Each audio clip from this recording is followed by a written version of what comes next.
All music you hear in this episode of the American Muse podcast is supplied exclusively by Naxos Records. To hear and purchase full works, please go to Naxos, Naxos.com.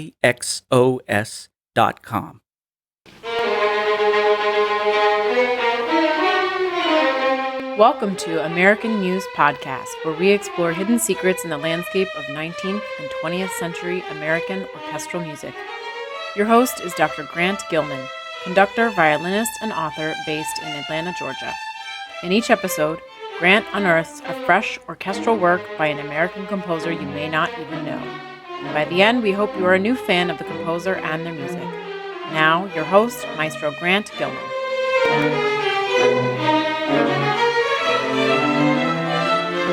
Today's subject on American Muse podcast, Walter Piston, his Symphony No. 2, and the nudist parties that he would go to with his wife. Yeah. Walter Piston, born in 1894 in Rockland, Maine, and eventually the family moved to Boston. Early on, Piston considered becoming an artist instead of a musician. He actually finished his degree in painting at the Massachusetts Normal Art School. He spoke of the transition, quote, "I went to art school and earned money on the side playing the violin and the piano. I kept getting more and more interested in music, and by the end of the senior year, I was entirely devoted to it.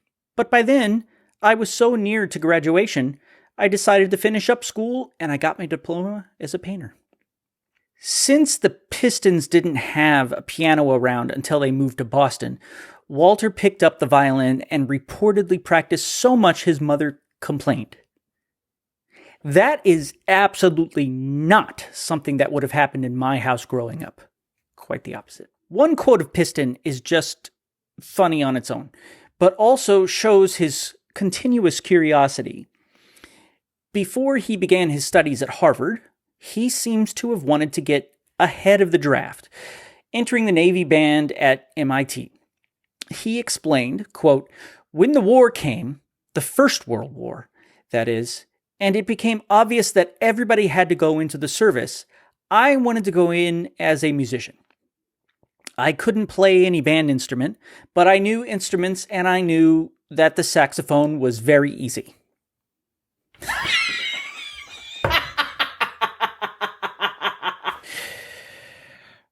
No, but seriously. Oh, but he wasn't done. "So I bought a saxophone and stopped by at the public library to get an instruction book. I learned enough to play by ear. In a very short time, I was called and I tried out for the band. I didn't pretend to read the part, but just played notes that went with the harmony, and I was accepted." So that's it. Not only in his own version of the story, anyway, did he prove that, quote, "saxophone was very easy."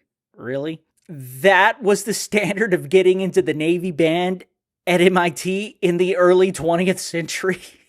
No need to actually read the music. Just play something that sounds like music based on what they put in front of you. Were I a comedian, I'm sure that whole thing would be ripe for material. Piston married Catherine Nason, who kept her maiden name. She was an artist, and though it seems she rarely exhibited her work, she was very involved in the advocacy for her medium. The couple had no interest in and never had children. Instead, they tended gardens and raised dogs and cats. In fact, Piston actually once confessed, "Some of my best ideas come to me while I'm spreading manure." Now, Piston and his wife seemed to be of the bohemian sort, passionate about art and music, preferring life exploration to outright money and security. They were part of a free-living group of people that lived in an unurbanized area of Belmont, Maine, called The Hill. They got drunk often, discussed visual art, and even regularly held nude sketching parties. Since mostly you will only find pictures of the senior Mr. Piston, this is an unfortunate image to have, but I digress. Though it may seem a youthful time, This was Piston's way of life while he did a great deal of his most serious composing. While teaching at Harvard, Piston maintained quite a furtive compositional pace. In all, he wrote nearly 80 works that ran the gamut of the art-music medium. If you've ever had life kick you in the teeth, you understand the Einstein quote, "The more I learn, the more I realize how much I don't know." In a way, Walter Piston had this figured out for himself early on when he reluctantly decided he was going to be a composer. Admitting to a reunion of the Harvard class of 1924, quote, "After graduation, I spent 2 years in Paris. I discovered then that I would probably become a composer." Now, it is not from choice that one becomes a composer, but rather it seems one does it in spite of everything, even against one's better judgment. But writing long-haired music is not a way to make a living. Concurrent with teaching and composing, he wrote 4 academic texts that are still discussed and argued about to this day: Principles of Harmonic Analysis, Harmony, Counterpoint, and Orchestration. Not very creative with the titles, but very clear and to the point. The fact that Piston developed, published, and continuously edited his academic texts would suggest that he is by and large of an analytical mindset. However, even in those texts, he offers warnings and nuggets of wisdom along the way, cautioning against taking theoretical study too far. In Counterpoint, Piston spends the first chapter discussing melodic curve, instructing that the outline of a melody may be perceived by simply looking at the music, and that the word curve is useful to suggest the essential quality of continuity. Then, after giving many examples and explaining his methodology, Piston makes sure to point out, "It is important to see that in the process of analysis and simplification, we do not destroy or lose sight of those details of a melody, which are the essence of its individuality and expressive quality." This statement is telling of his own philosophy on composition itself. Putting it succinctly from the preface to Harmony, music theory tells not how music will be written in the future, but how music has been written in the past. So, as much as Piston wrote about theories about theory, and edited the books he wrote about those theories on his own theory, he held the perspective that composition is an organic event, not to follow a prescribed path. This concept absolutely plays out in his work, as we will see with his Symphony No. 2. Musicologist and biographer Howard Pollack does a great job of getting to the core of Piston's compositional individuality. In his book, Walter Piston and His Music, Pollack says, "One steady and important aspect of Piston's music is his ability to give an advanced 20th century idiom the sort of motion and direction one finds in 18th and 19th century classics. And this he does by asserting such principles as pulse, melodic curve, harmonic rhythm, tonal design, and symmetrical form. In fact, all the musical elements, including dynamics and color, are responsive to form and movement." An interesting thing Piston said himself about what it is like to compose a piece gives us a bit of insight into his own thinking.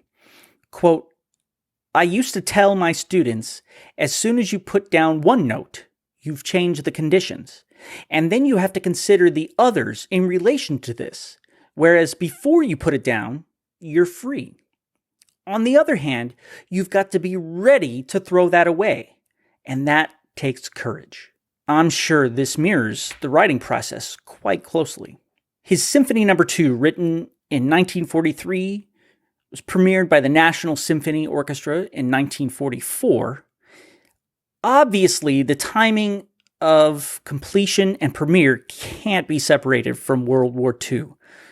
Whether or not Piston intended it, this second symphony draws American patriotic association. Personally, I am not in agreement that the external factors affecting the composer, him or herself, will by default manifest itself literally in the music.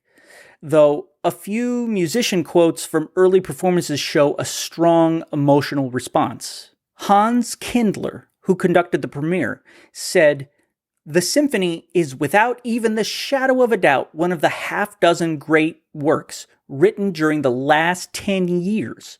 It sings forever in my heart and in my consciousness and does not want to leave me." Even Eric Leinsdorf wrote, "The performance of your symphony, which took place last night, was, to me personally, the most gratifying experience with any score that has seen daylight within the last 10 or 15 years. Well, we have to hear some of it after reviews like that. So, Piston's Symphony No. 2 is written in 3 movements: moderato, adagio, allegro. 3-movement symphonies are a less used format. Usually 4 movements is standard, as established by Haydn and Mozart, but it was not uncommon, and knowing Piston's knowledge of form, we can confidently assume he had strong reasoning to go this route. Even the movements themselves are basically in sonata form, though the sound and inflection is undeniably Pistonian. The excerpts you will hear are from a 2003 recording of the Seattle Symphony, conducted by Gerard Schwartz. In the first movement, moderato, the opening theme is a serious, lyrical line unfolding from the very beginning, presented at first in unison with little accompaniment.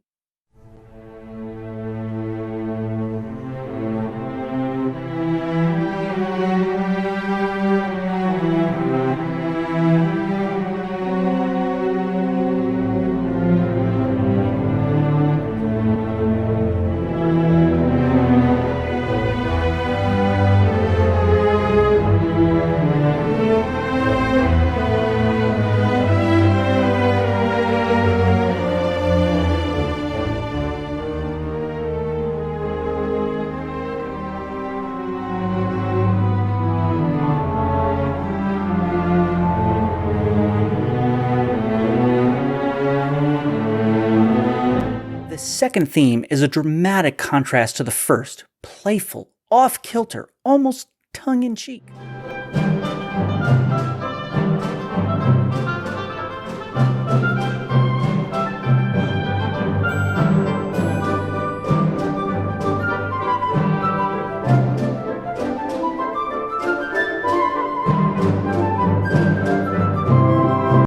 In the recap, Piston brings this theme back in a bigger, more filled out capacity, adding brass and more percussion to boost the moment.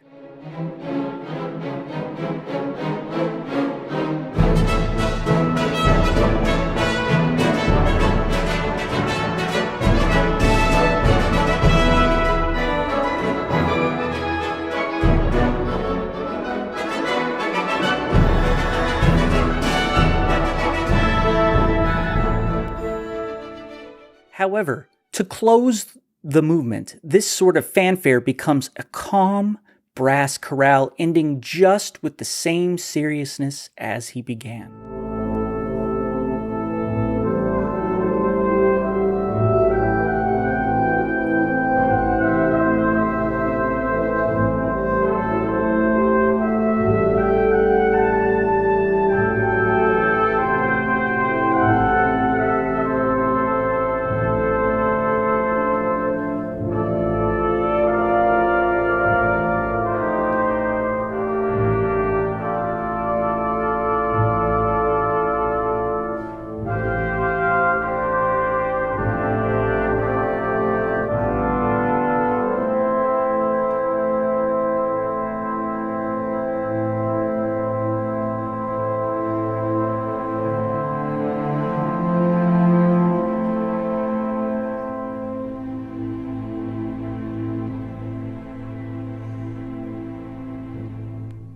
The adagio movement, on the other hand, has a completely different feeling.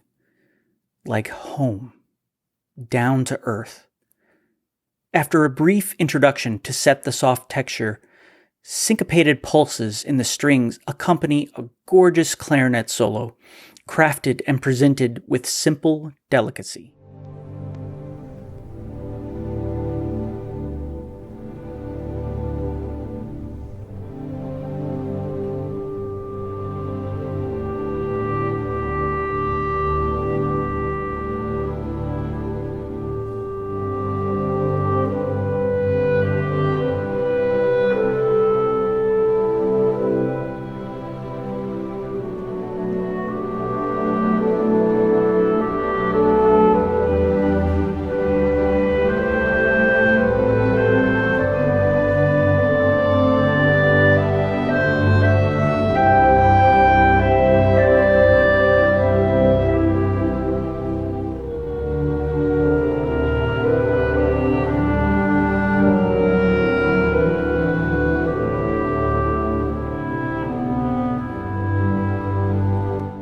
throughout this movement, even as it expands to climaxes and contracts back from them. The tenor of sensuousness never gives way. Even as the sound slowly builds to the ultimate moment of tension, the feeling is of complete organic overflow.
Incidentally, it was this second movement that Leonard Bernstein conducted as a tribute to Piston upon his death. The final movement, Allegro, begins with a pop, racing energy, and a characteristic piston horn call, followed by a semi-fugue, all setting the stage for a quick, intense closing.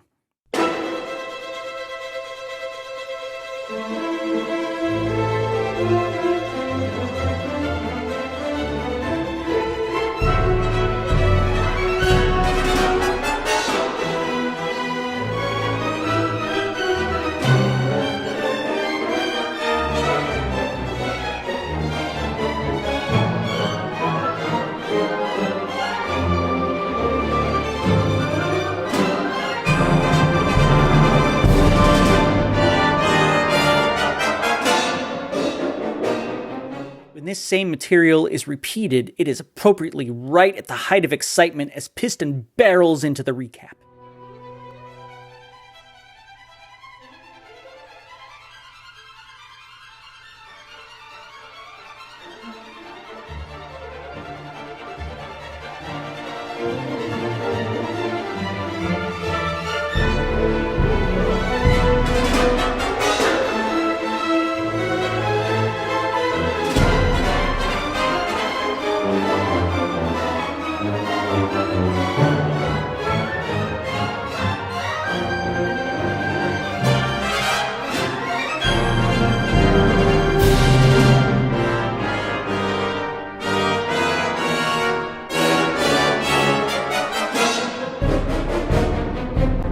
Then to close out the whole of the symphony, Piston pushes forward the motion while letting out all the energy. He even pulls back the tempo for one brief moment and then, like a slingshot, shoots off to the rousing finish.